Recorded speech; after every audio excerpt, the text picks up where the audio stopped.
Let's talk about space today. We're talking about empty space, if there can be such a thing as empty space. What we want to talk about is that space has potential energy just like a rock. If you have a rock up here, if it's up on a shelf, it has potential energy. And when it falls off the shelf, that potential energy is turned into kinetic energy. So this is called potential energy. It has the potential to do work. And this is kinetic energy right here, in zero potential energy when it reaches the ground.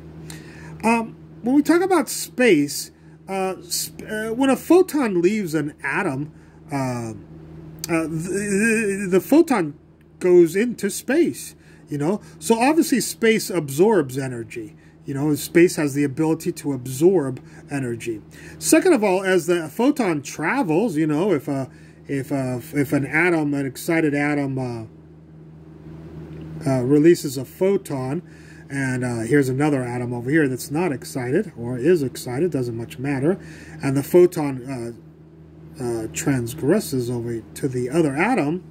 This takes a while for that to happen. You can put it on the other side of the universe. It could take 1 billion years for this photon. Actually, some photons do come to us from billions of years, after traveling billions of years.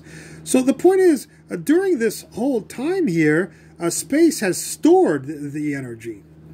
So here is where space has stored the energy into itself. Okay. And then when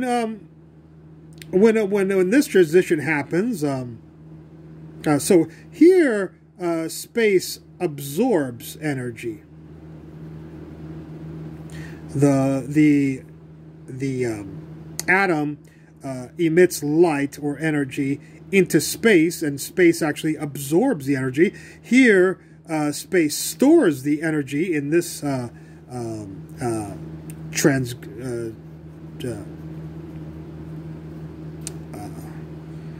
transgression of the photon from one atom to another. And right here, space is about to emit energy. So space emits energy and basically gives it to the emits it to the atom and excites it right here. So the question will be,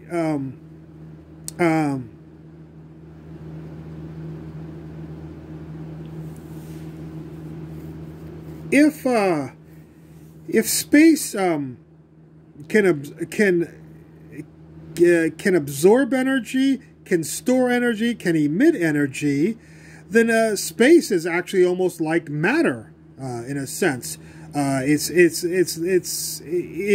just like matter can emit energy. Here's an atom that is emitting energy, and here is an atom that is storing energy. So that's a mass. And then when the energy gets here, sometimes the energy is stored in the atom for a little while.